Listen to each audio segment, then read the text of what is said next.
KB, you ready? Okay. All right, good morning, everyone.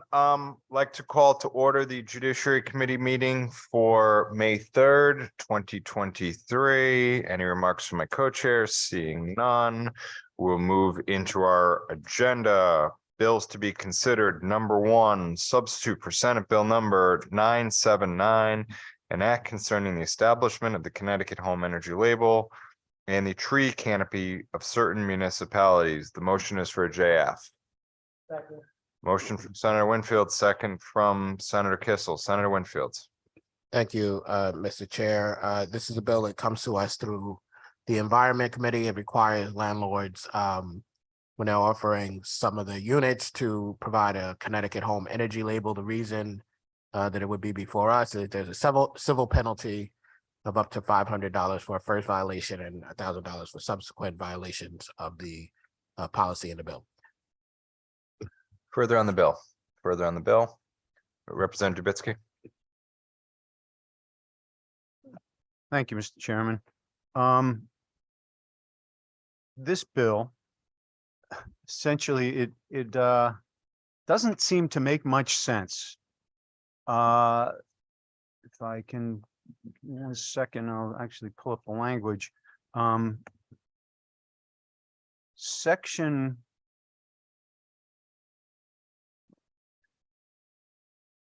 Second.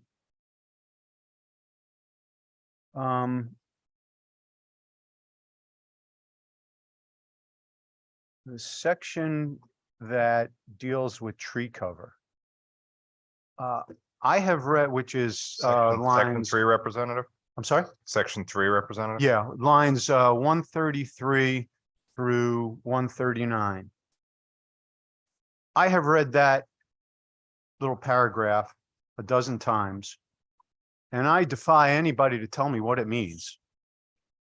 There seems to be a verb missing or something. It doesn't actually make any sense if you read the actual words. I have an idea of what they intended it to mean, but that isn't what it says.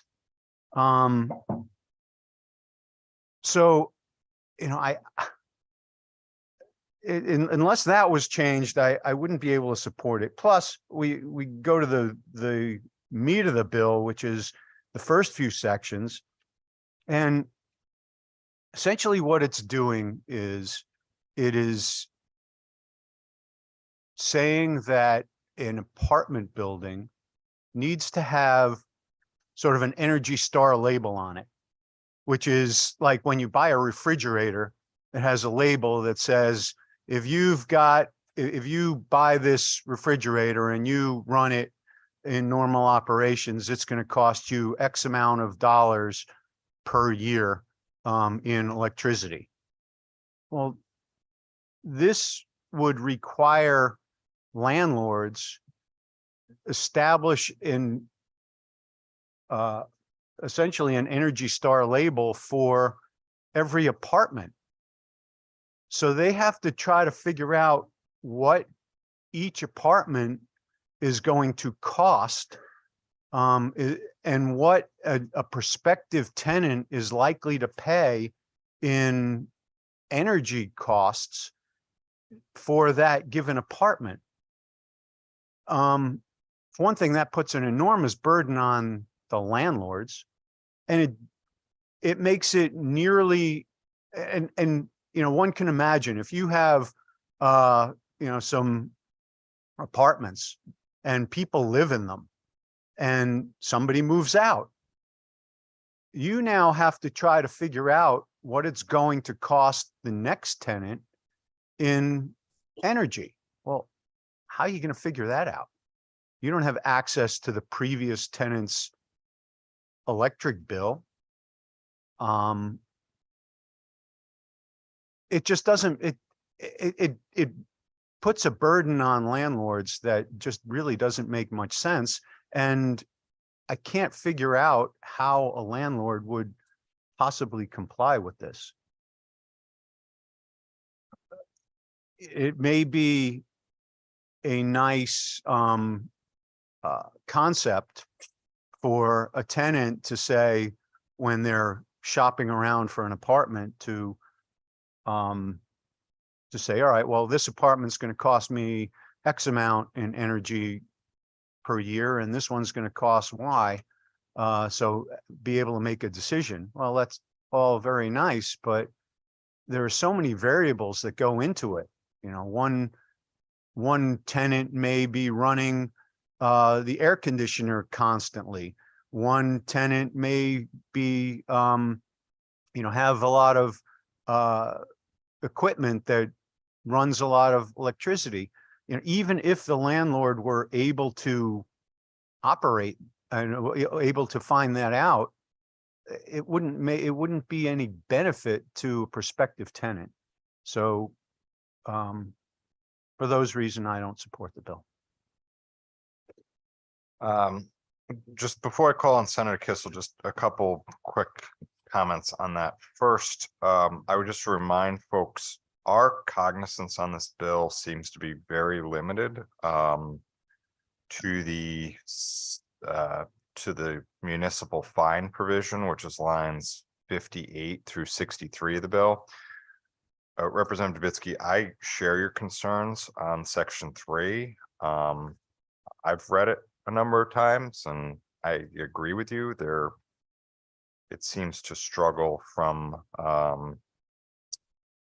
an English language perspective in terms of what it actually means. But I think our cognizance really is not on section 3. It really is limited to lines 58 to 63 of the bill. Senator Kissel. Thank you very much, Chairman Staffstrom. And I agree with both yourself and Representative Dubitzky. I have real issues. I mean, given what we went through with freezing the ability of landlords to perform evictions for tenants that don't pay, and other problems that were engendered by the pandemic, given Connecticut's apparent lack of affordable rental stock for consumers and renters. I think when folks are out there looking for a place to live, while it might be, nice to have something that you could say, oh, this is energy efficient. My guess is that's sort of the last thing on someone's mind. It's like proximity to where one works, other things that are important to the tenant, the prospective tenant, school systems, if they have children, things like, all sorts of things. And, I would be hard pressed if I thought that people were out looking at houses and wondering what the utility bills for the house. I think that's just going to be low on their list. And if they want it to be less, they use less power. Turn off the lights. I think that's what every parent tells their children. If you're not in that room, turn off the lights. So this whole energy thing, this seems to be just way too far. But as the good chair said, our cognizance is on the penalty. The penalty seems rather modest. If indeed a municipality is going to go in this direction, I seconded this for debate. It is a Senate bill. I think it needs a lot of work. I love that phrase, from an English language perspective. I'm going to have to remember that for the next 5 weeks as we debate bills on the floor of the Senate. So I'll vote for this bill this morning to get it out of committee. But if it stays the way it is, there's no way I'm going to vote for this on the floor of the Senate. Thank you, Mr. Chair. Further on the bill? Further on the bill? If not, Madam Administrator, please call the roll. Roll call vote on Senate Bill 979 to JF it to the floor. Winfield, Winfield, any affirmative? Staffstrom, Staffstrom, yes. Flexer, Quinn, Yes. Kissel, Fishbein, Blumenthal, Callahan, No. Conley, Conley, yes. Curry, Delaney. Curry's a yes. Thank you. Delaney, Dillon, Doucette, Yes. Dubitzky, No. Elliott, Elliott, yes. Gaston, Yes. Gilchrist, Godfrey, Hall, No. Harding, Hayes, No. Howard,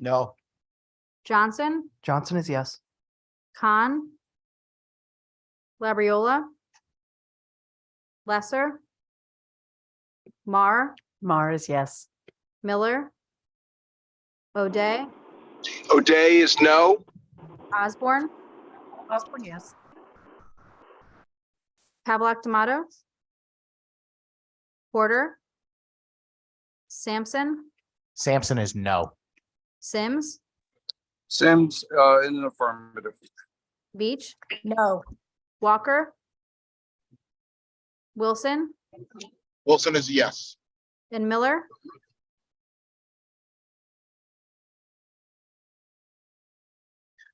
Madam Administrator, we are going to hold the votes open until the start of the first session.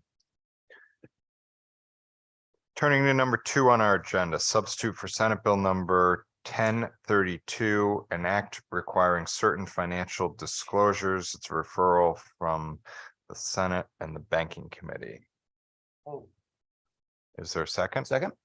Motion from Senator Winfield, second from Representative Doucette.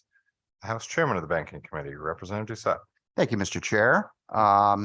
This is a bill that we've had in the Banking Committee for several years. Basically, what it seeks to do is to provide some regulation to a currently virtually unregulated segment of the market for small business financing.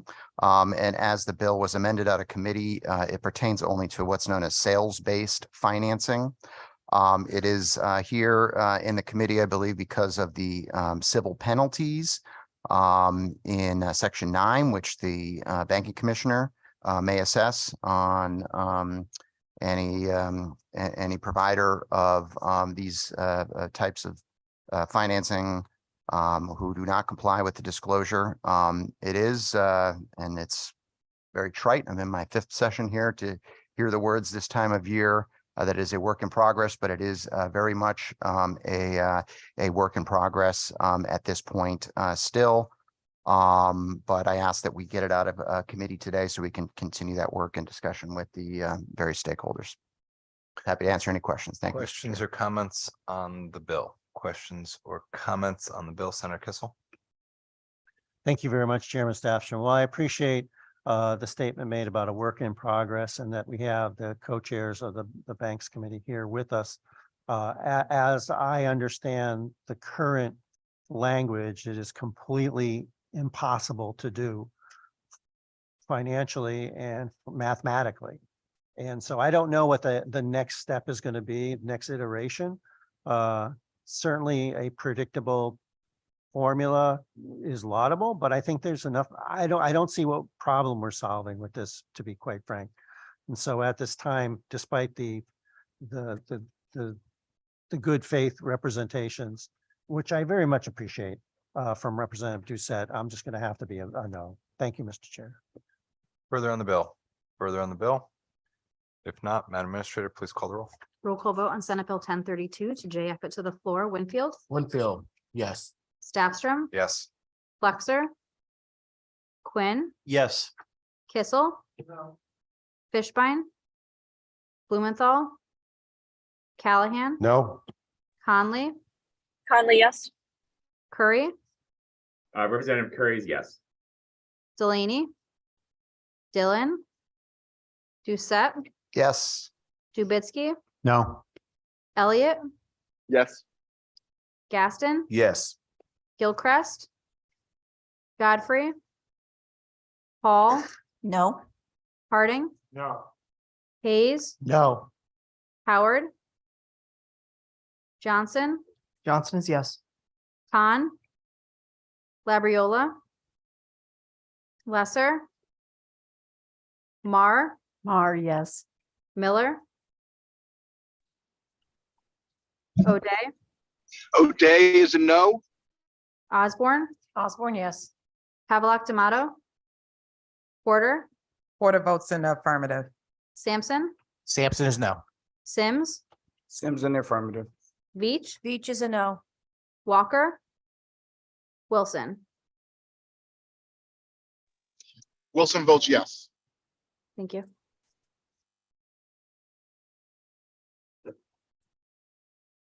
Moving on to item number 3, substitute for Senate Bill number 1069, an act concerning revisions to certain domestic animal related statutes. The motion is for a JF. Motion from Senator Kissel, second from Senator Winfield. Senator Winfield on the bill.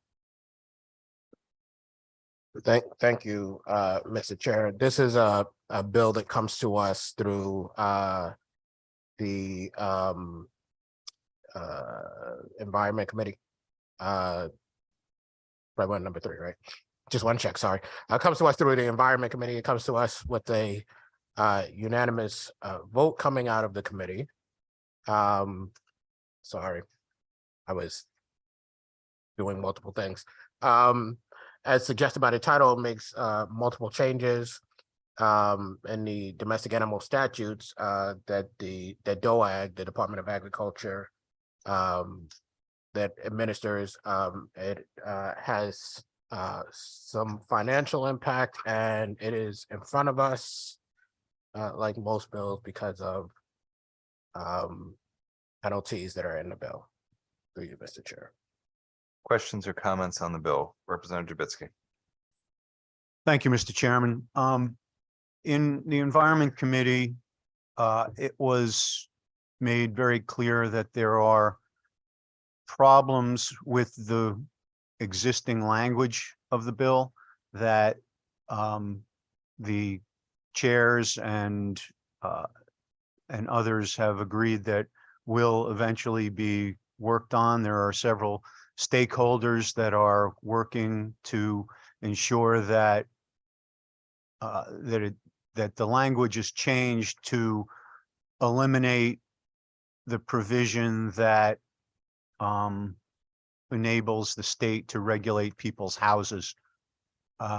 So there is work being done on that language for the purposes of today and for the purposes of this committee's cognizance. I have no objection to it. I know that people are working to fix it, and I'm comfortable that it will be fixed before it hits the floor. So for the purposes of today and this committee's cognizance, I will vote for it. Thank you, Mr. Chairman. Thank you, Representative. And on that point, it's my understanding that our cognizance, I think predominantly is related to, or at least begins with Section 3, which reduces a penalty from a Class B misdemeanor to a Class D misdemeanor. There also is an ability to bring lawsuits in Superior Court under the Lemon Law provisions. As with any bill that comes through here and then changes after, I think our vote is to support the bill today, given where it currently stands. And as those changes are made, hopefully and I trust the chairs of the Environment Committee will keep the leadership of this committee informed of what those changes are, particularly to the extent they affect fines or criminal penalties. Further on the bill, Senator Harding. Thank you, Mr. Chair. And just briefly, I just second the comments of Representative Jablonski. That is my understanding of the bill. And it is a work in progress, particularly with some of the language as it relates to definitions and how that might expand to certain homes. So with that said, I will support the bill today with the understanding that the chairs in the committee and myself as ranking members will be working to fix that language. So thank you, Mr. Chair. For the record, I note the House Chair of the Environment Committee is in the audience and shaking his head vigorously. So anything further on the bill? If not, Madam Administrator, please call the roll. Roll call vote on Senate Bill 1069 to JF to the floor. Winfield, Winfield, in the affirmative. Stastrom, Stastrom, yes. Flexer, Quinn, Yes. Kissel. Fishbein, Blumenthal, Callahan. Yes. Conley, Conley, yes. Curry, Curry, yes. Delaney, Dillon, Doucette, Doucette, yes. Dubitsky, Yes. Elliott, Yes. Gaston, Yes. Gilchrist, Godfrey, Hall, Yes. Yes. Yes. Yes. Johnson is yes. Khan. Labriola. Lesser. Mar, Yes. Miller. O'Day, O'Day is yes. Osborne, Yes. Havelock Tomato. Porter, Porter votes in the affirmative. Sampson, Sampson is yes. Sims, Sims in the affirmative. Beach, Beach is a yes. Walker, Put me on it. Wilson. Wilson is a yes. Thank you. Moving on to item 4, substitute for Senate Bill number 1148, an act authorizing certain killing of black bear and prohibiting bird feeders and other unintentional and intentional feeding of potentially dangerous animals. Again, it's a referral from the Environment Committee. The motion is for JF. Is there a second? Okay, motion from Senator Winfield, second from Representative Osborne. Senator Winfield. Thank you. As you said, Mr. Chair, this is a referral from the Environment Committee. Our statutes generally do not allow for the killing of bears. This bill deals with taking of bears by having a person to use deadly force to kill a bear if there is reasonable belief that the bear is inflicting or about to inflict bodily harm, is injuring the person's pet, or entering a building occupied by human beings. It allows the Department of Energy and Environmental Protection to issue permits for the taking of wildlife that threatens or actually does damage to crops, livestock, that sort of thing. It also, as was suggested by the title, deals with the intentional feeding or unintentional feeding, and a penalty if there was a warning already issued to stop the intentional or unintended feeding. Through you, Mr. Chair. Thank you. Questions or comments on the bill? Senator Sampson. Thank you very much, Mr. Chairman. I appreciate your co-chair going through the first couple sections of the bill. And I'll just state for the record that I'm in full support of sections 1 and 2 that deal with the taking of bears and the ability to kill one in self-defense. My concern lies with section 3 of the bill, and I think that's, as was mentioned, the reason why we're here is the potentially the penalty that's on line 178 and 179. I have significant concerns about this. I wish this was not part of the same bill addressing the bears. Certainly intentionally feeding a bear to create an attraction for a dangerous situation is something that I could see my way to supporting a penalty for or some sort of policy decision.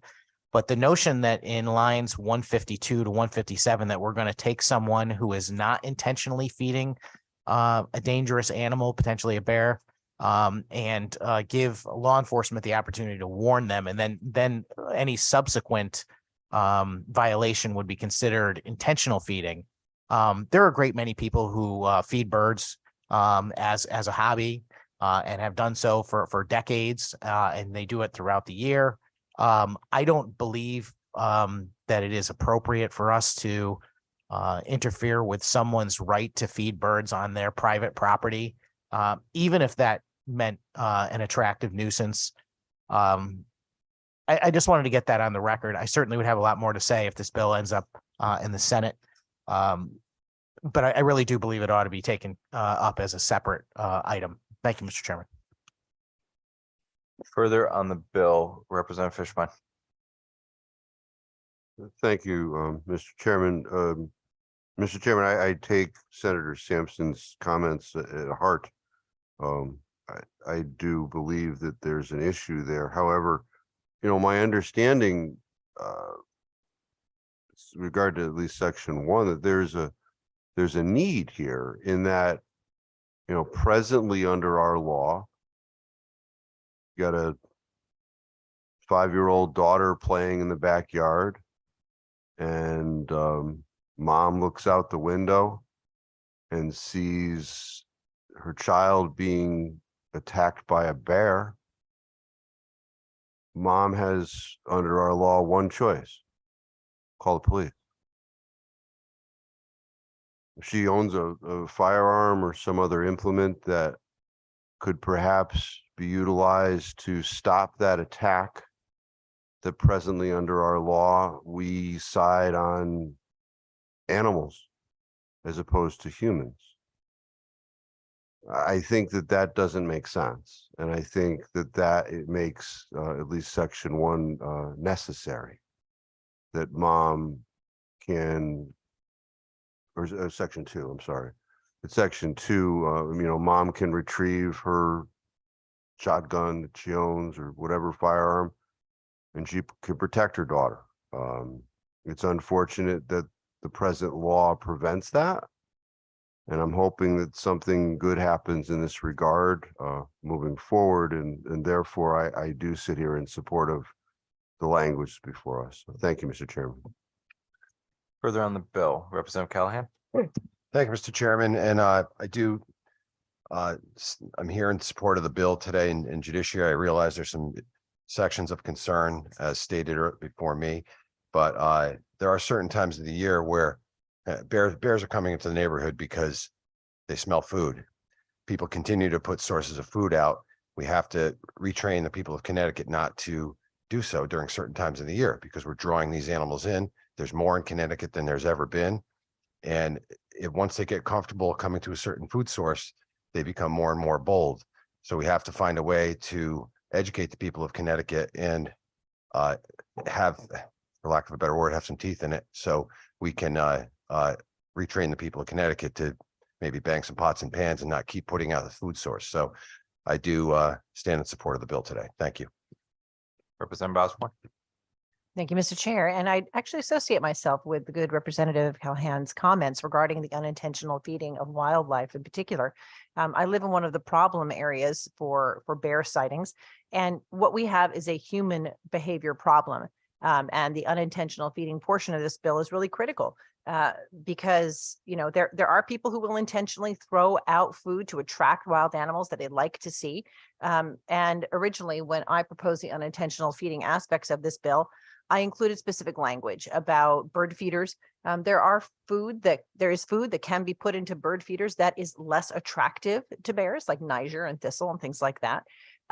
But it is the human behavior that we need to change in order to prevent dangerous human bear interactions.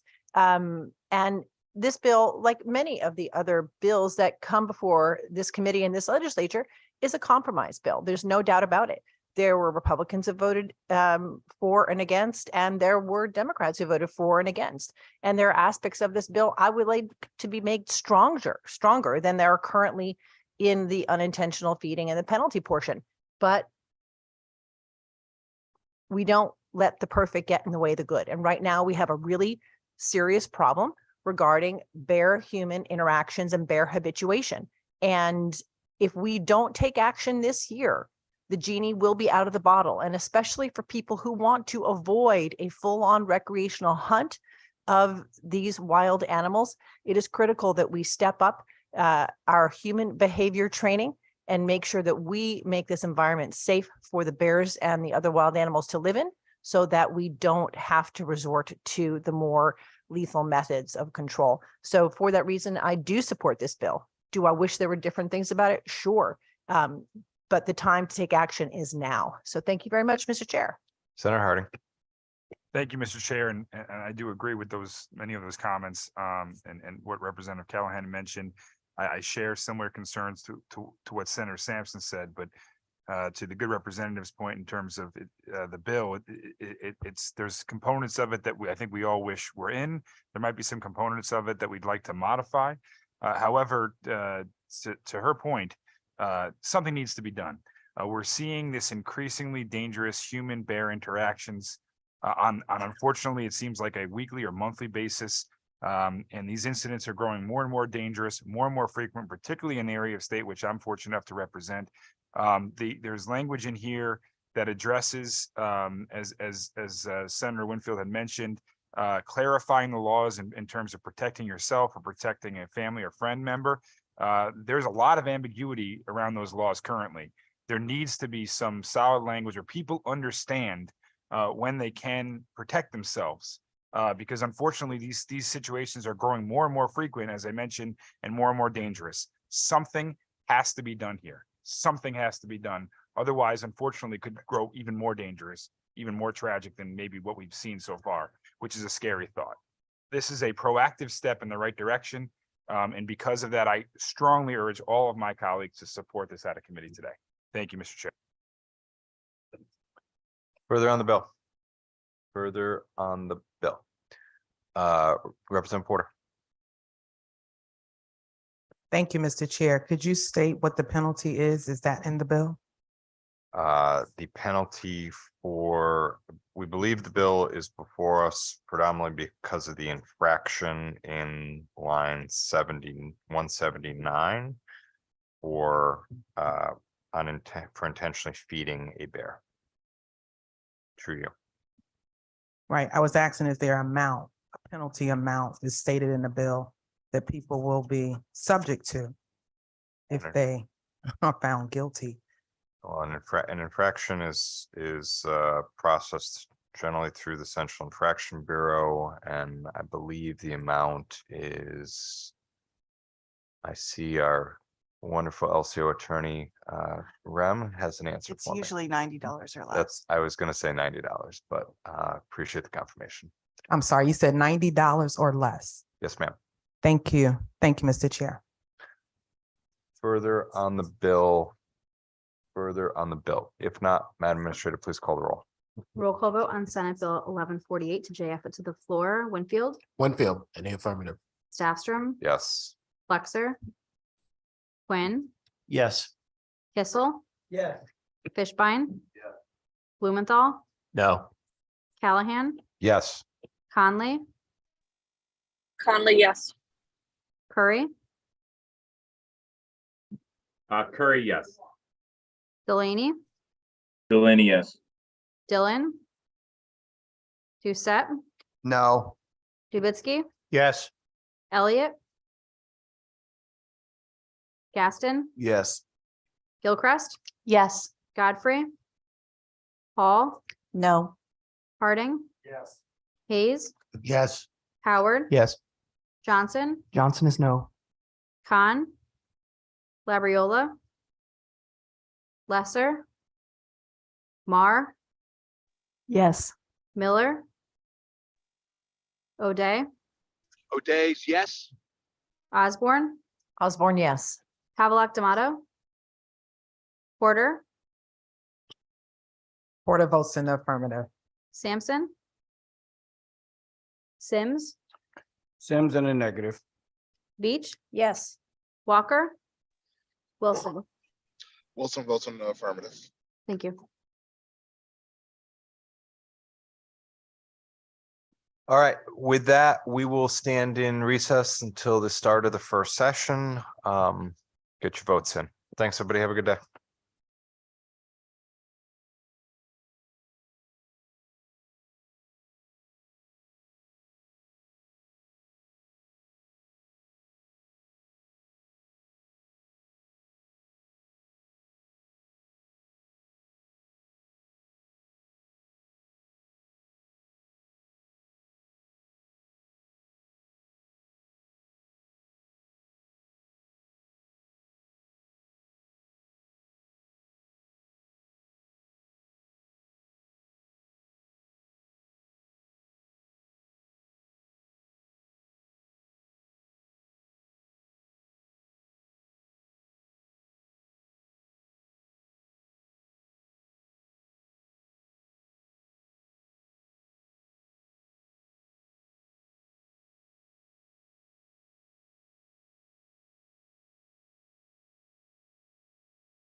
Hi, Representative Delaney. Can you hear me okay?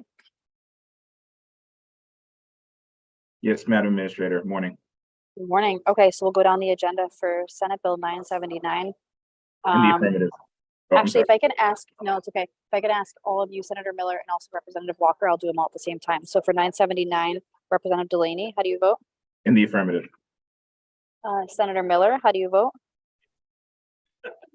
Miller votes yes. And Representative Walker?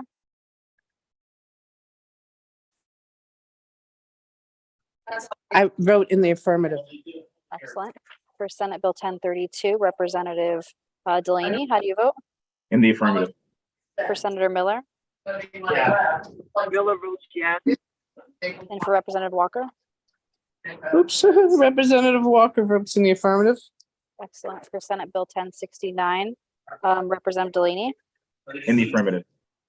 Senator Miller? Miller votes yes. Representative Walker? Representative Walker votes in the affirmative. And for Senate Bill 1148, Representative Delaney, I have you. For Senator Miller Yes. and Representative Walker. Yes. Okay, you guys are all set. Thank you so much. Thank you. Thank you, Madam Administrator. You're welcome. Take care. Madam Administrator.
Hey, Kirsten, are you taking votes?